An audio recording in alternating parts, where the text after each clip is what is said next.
Welcome to Catholic Life, ordinary people with extraordinary faith. I'm Deacon Jody Moscona. Thank you for joining us today.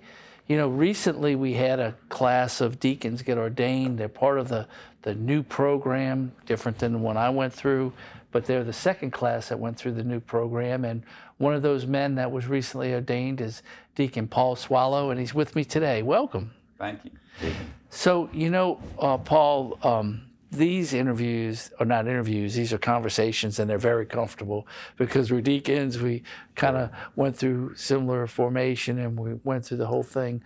But what I like to start with is tell us a little bit about your background. You said you grew up in Harahan, St. Rita. Tell us about growing up and the Catholic part of growing up.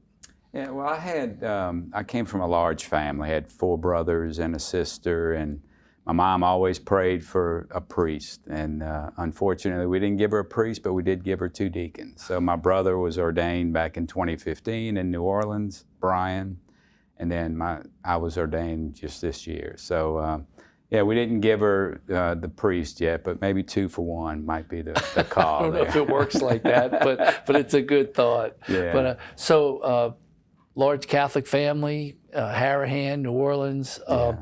Where'd you go to high school? I went to Brother Martin High School, so I'm Really? a Sacred Heart product, so I'm real proud of that, and real happy that I was able to go there, and you know, just had a great formation by those brothers of the Sacred Heart. So you probably don't know this, but I was part of the second class. Oh, okay. 1971. So Yeah, congratulations. co-alumni. We didn't even know that before we sat down because we're both in Baton Rouge. We're transplants. Yeah, that's right. That's right. So, so you grew up, went to Brother Martin. What kind of career did you have? What were you? I was a chemical engineer, and I worked for Dow Chemical for 32 and a half years. I retired September of last year, so it's been a year since my retirement. Just in time to be ordained. That's right. Yeah, you know, I always had that plan for something like that to happen. So it just so happened with God's grace that happened to me. That's pretty awesome. So, when did you begin to feel that tug, like, you know, oh, maybe I'm being called? Yeah, I think it was probably 10 years ago or so. When I was, you know, in the latter half of my career, I managed people. I managed plants and such. And so I did a lot of counseling with people who talked about wanting to retire. And I always, my message to them always was, hey, what are you going to do when you retire? What's that going to be like? And I'm not talking financial, right? We're talking about what are you going to do? And so I would always try to, you know, get people to think about more than just the honey-do list on the weekends, right? Mm-hmm. And so as part of that, I just got to thinking myself, well, what am I going to do when I retire? And so, you know, I had a lot of things go through my mind, whether I would teach at a community college or, you know, with my career. But then I started thinking about what I like to do. And what I like to do, and what my wife and I have been involved in since we were married, really, is work for the church. And so it just, you know, that kind of evolved over time of, you know, I like to work for the church. I like to do Bible study. I knew I was more geared towards the intellectual side of study. And so, you know, it just kind of, you know, the diaconate class changed, or the formation changed, as you mentioned. And when I saw that it was going to go through Fran U, I knew I wanted to do a lot of deeper study with the church, and I wanted to serve the church, and I wanted to do something, not so much teaching, but just helping other adults in formation. You know, that diaconate was just that call that, you know, met all of those things. And kind of all fit together, huh? Yeah, and the timing was perfect. You know, I knew I wanted to retire about this time. I wasn't sure exactly what age to retire, but I knew it would be around this time. And so once I got in formation, it looked like everything was coming together. So for those of you that kind of maybe are not aware of the formation that's currently there for deacons, we'll start with what it used to be, which was a holy diocesan program that came out of St. Joseph Seminary College in St. Ben's, and that was transformed into a more academic program that, like you said, is at Fran U. And when that was all being formulated, were you there at the beginning, or did you come right at the You know, it's funny because the class before us that Was the first class. was the first class, and I actually went through the discernment classes with them, and then at the end of that, we had some family things come up, and so come May when it was time to apply, it just wasn't the right time for me. So I was introduced to it in the very beginning. Right. With that class, and then I put it on the shelf for a year once I let all the family stuff kind of resolve itself, and then applied again the following year and was accepted. So it's interesting that you come from the perspective of you were looking for the academic challenge that Right. Fran, you provided. A lot of the guys that I talk to are the opposite. They're intimidated by it, or they're not so sure because of it. Yeah. But you embraced it. That's pretty awesome. You Yeah. know? Well, I've always been someone who liked to do in-depth study or more deep study, and I'm not. You know, I can't tell you I was sitting there looking for more philosophy, because that wasn't the case at all. But certainly the scripture study, certainly the church study, and you know. What I didn't know was the gem that we have in Fran U in Baton Rouge. I mean, we've got theologians over there who are very well studied, who are very well trained, and do a fantastic job at developing others, not just in the diaconate, but in the theology department there at Fran U. So Dr. Whidden and group, Dr. Pedraza, when I was there, Dr. Minert was there. He's since left, gone on to bigger things. So we really have a gem there that I'm afraid not many people, especially Catholics, know about in the city. And I would really promote that. I mean, they're doing a lot of other things besides just diaconate formation and theological studies. I had Dr. Holland on, yeah, and we, because she had been at Holy Cross College where my son Matt went for 1 year, okay. which is across street from Notre Dame in South Bend.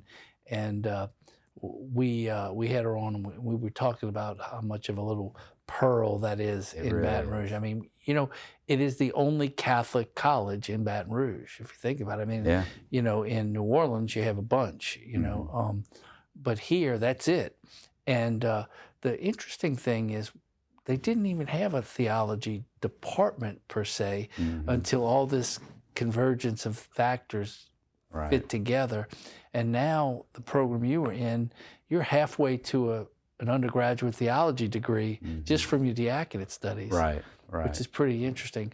So you have a degree already, but some people that don't can come to the diaconate program, get half of the requirements for a degree done, and then what they have to do is take the usual stuff like math and English. Right. Yeah.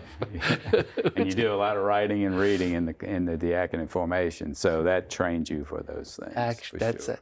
So you said you were from St. Jude. Is that and came to formation from St. Jude? Right. Which is a pretty rich parish in Baton Rouge. It is, yeah. St. Jude, you know, Deacon James Morrissey's there, and he was kind of not an official mentor for me, but did a lot for me as far as, you know, helping me see what the possibilities might be. And then Father Trey, my wife and I were at St. Jude way back when, and Father Trey had just gotten he had just been ordained, and so we got to know him then, and then he came back to St. Jude. So he was also someone who kind of influenced, you know, the idea of wanting to serve the church. You know, the other piece about me becoming a deacon was also that, you know, the church right now, especially our diocese, which is the only one I really know, is, you know, really hurting for vocations. And so with the lack of priest numbers, I just felt like, you know, becoming a deacon would also help to serve them. And so if I can do anything to help take some load off the priest, and, you know, they can go on and do, you know, those things that they're called to be, the holy men that God called them to be, then I think that's also something that really encouraged me to stay with the diaconate. Because, you know, 5 years is a long time for formation. And if you're working, I was traveling all over the world, so I had to do some things remotely in order to get my course work done. And so, you know, it wasn't easy, but those things kept me motivated to keep going. That's awesome. So you went through the academic part, but it's not just academics, because I've had Father Jamin on here talking about the other parts that are just equally important. Right. The spiritual development, the holistic approach to the diaconate formation. Right. How was the formational part for you? You know, that I think I would say probably comes more natural to the guys, at least that were in my class, including myself, because we had all worked in the church in some other facet. You know, we'd all either been part of the, you know, KCs or St. Vincent de Paul, or just worked in like PSR or, you know, church fairs, or just helping around the church. So that pastoral side of things, I think, came a little bit more naturally for us. But I will tell you, the formation part of the curriculum also pushes you to do other things. You know, encourages us to go, you know, work at a nursing home, or, you know, work as a teacher in a teaching practicum for a summer. And then finally, in our internship in our last year, you know, we're encouraged to get fully engaged in the administrative part of the church, where you learn kind of all the church records and all those kinds of things that Father Jamin really pushes hard on us about. Stuff that a lot of people don't really understand how important those church records are. Right. You know, and why when somebody comes and they want, I don't know, an annulment, you say, well, you got to go get a baptism, and they go to their little box and they bring you and say, no, you got to go get a baptism certificate that's current. Right. What? That, you know, you learn those kind of little things through the formation, and a lot more, but that's just one that's going to keep coming up. Yeah, and the beauty of that, right, is that, you know, the church is 2,000 years old, and without those records, we'd lose our history. And so, you know, we think they're just things today that are just cumbersome for us and just roadblocks, but in the end, we're becoming part of the church history through that. And I think it's a beautiful thing for Absolutely. You know, what I'd like to talk about after the break is actual classes, actual what it was like at your day, your ordination day, and where you are now and what your ministry is going to be like. And so we'll take a short break and we'll come back to that, okay? Okay, sounds You're good. watching Catholic Life, ordinary people with extraordinary faith, and one of those people is one of our newest deacons, Deacon Paul Soileau. He's assigned to St. Thomas More right now, but he comes from St. Jude, so he knows the Diocese of Baton Rouge, and it's great to have him with us. We'll continue our conversation after a short break. Stay with us. We'll be right back. Receive the gospel of Christ, whose herald you have become. Believe what you read, teach what you believe, and practice what you teach.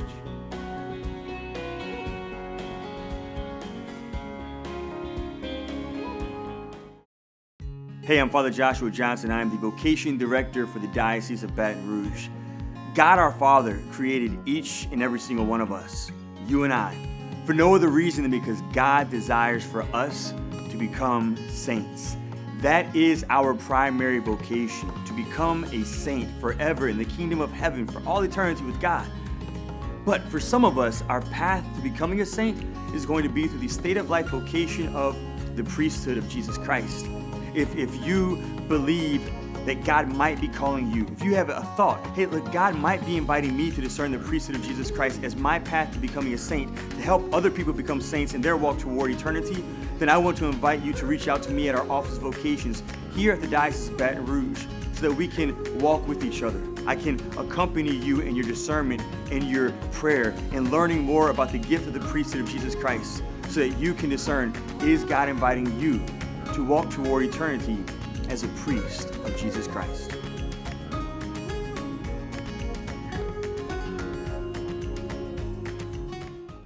Another summer day has come and gone away from Paris or Rome, but I wanna go home. Oh, I miss you, you know. Let me go home.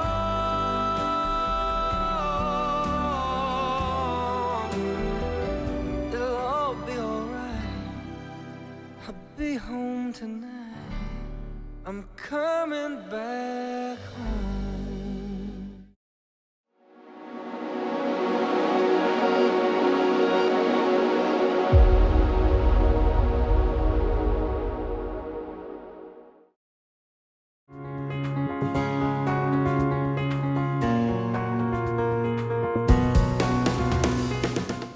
Welcome back to Catholic Life, ordinary people with extraordinary faith.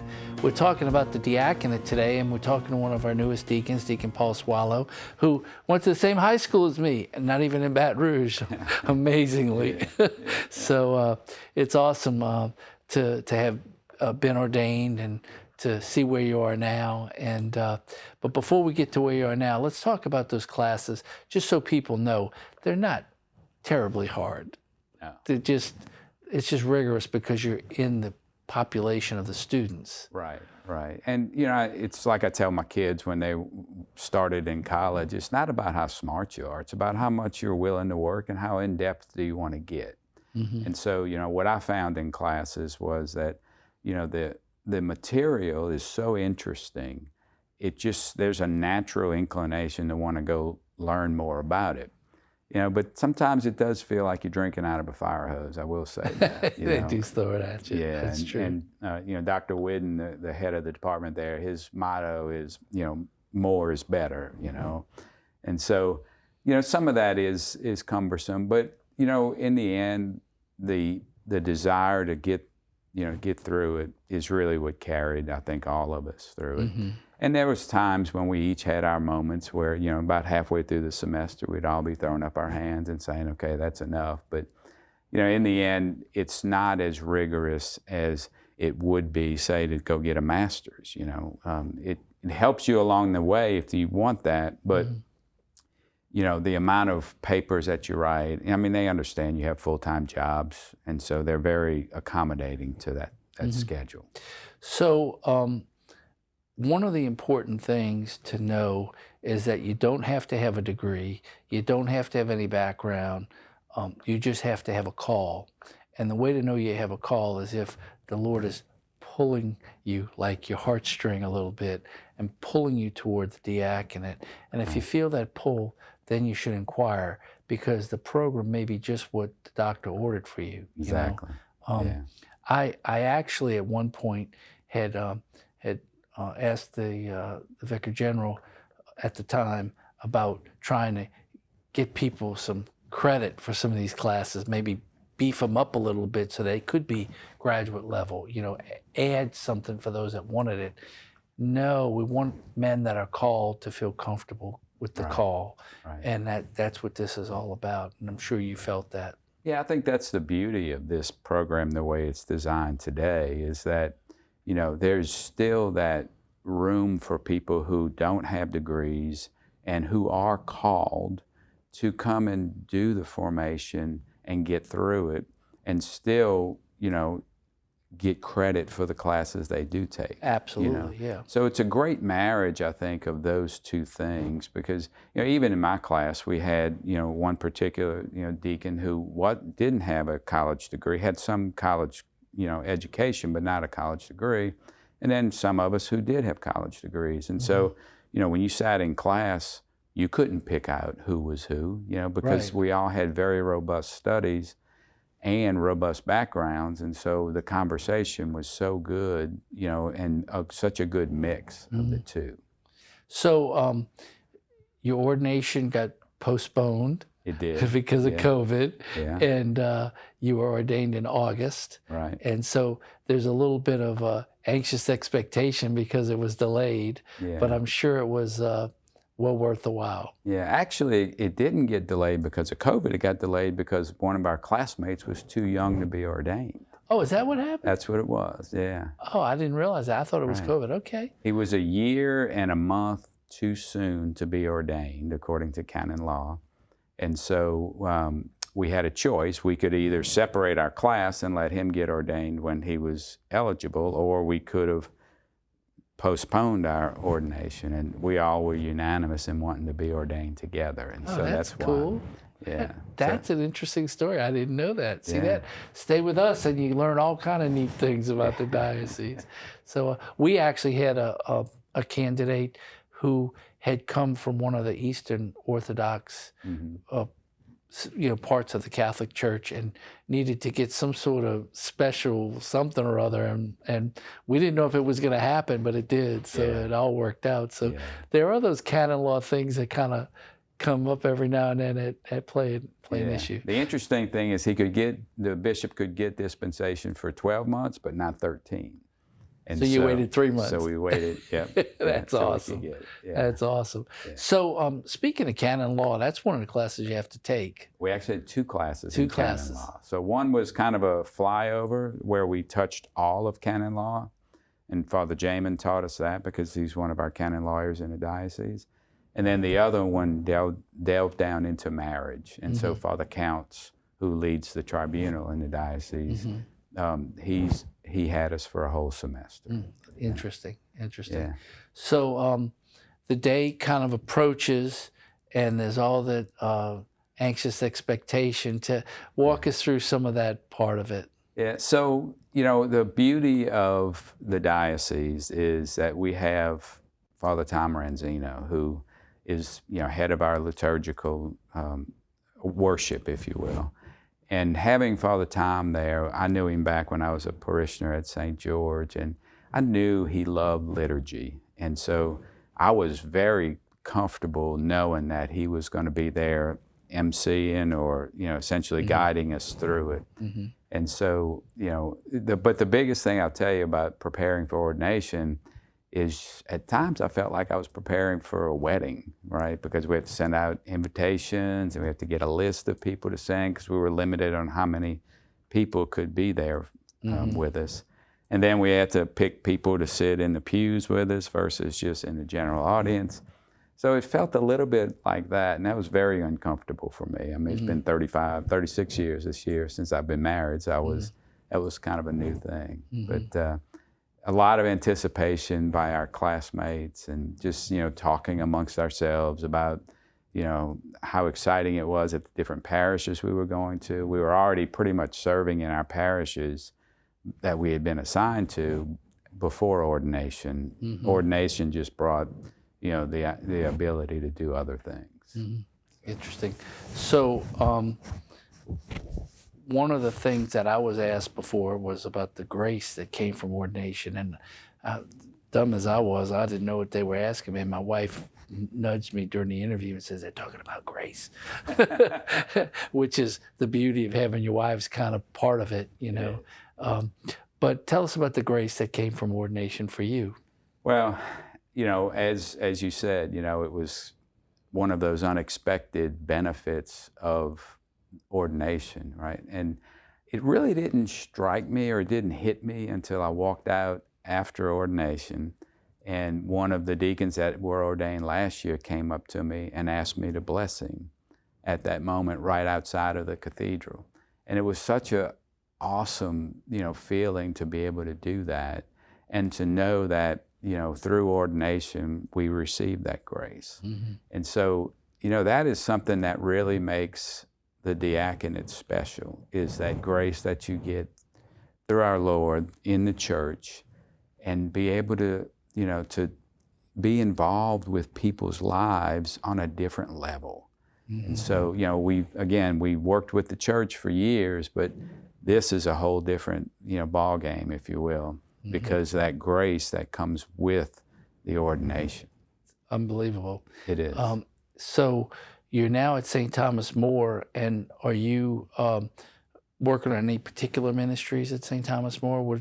Are you assigned by Father Michael or do anything in particular? Yeah, it's, I actually just had a meeting with him recently to kind of do a little checkup, a 2-month checkup. And his comment was that he's just kind of sitting back and letting things happen right now. We're in the middle of building a new building over there and, kind of coming back out of COVID. And so, opening up the church again, if you will.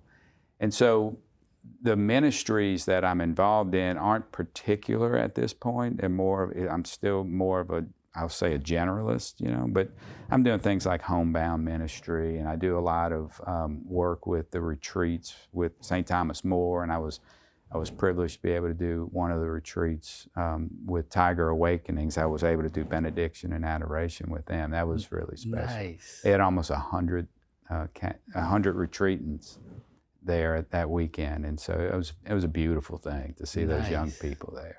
Nice. So it's those kinds of things that I think for me are very special. It's not just the the liturgy part of it, but it's also the fact that you're able to bring things to people, that are, make it special for them in their retreats, or, for me in my ministry. Mm-hmm. That's awesome. One of the things that I think the people get confused about is, what can a deacon do? Yeah. So why don't you just share it with some of the folks, just for a reminder. Sure. So, the things that we can do is we can preside at weddings.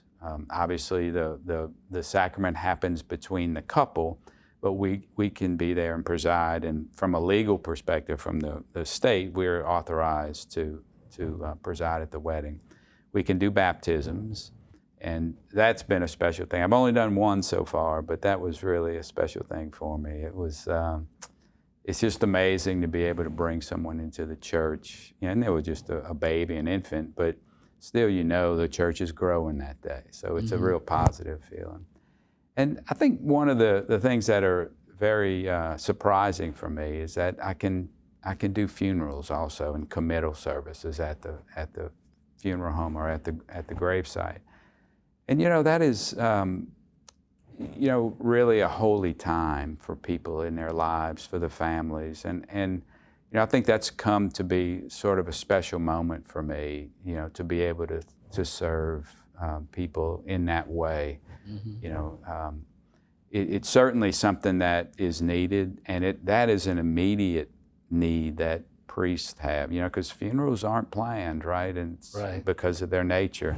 And so at St. Thomas More, we've had a lot this past year. I mean, I've seen some months where we had 4 or 5, a week. And so for us to be able to, Deacon Joe Sameka and myself, be able to help Father Michael in that way is really special. And then be able to be there with the families is a special time for us also. Well, that's great. Well, I'm sure you're excited about your ministry. I'm sure that there's a need that you're filling, and I know that you're following God's call, and I'm really glad to have you part of the Brotherhood of the Deacons here. There you go. And I appreciate you coming in and chatting with us a little bit. Yeah, we appreciate you having me. It's really nice. We've been talking about the diaconate, and for anyone out there that you think might be a good deacon, you might want to nudge them a little bit, because that might be God using you as his eyes, his hands, and his feet to move along someone else closer to the path of ordination, because we can be God's servants on earth. Yes, every people one of just us. need an invitation, right? That's true. So thank you for joining us today, and thanks for Deacon for being here with us. Until next time, God bless everybody. Do you promise respect and obedience to me and my successor? I do. May God, who's begun the good work in you, bring it to fulfillment.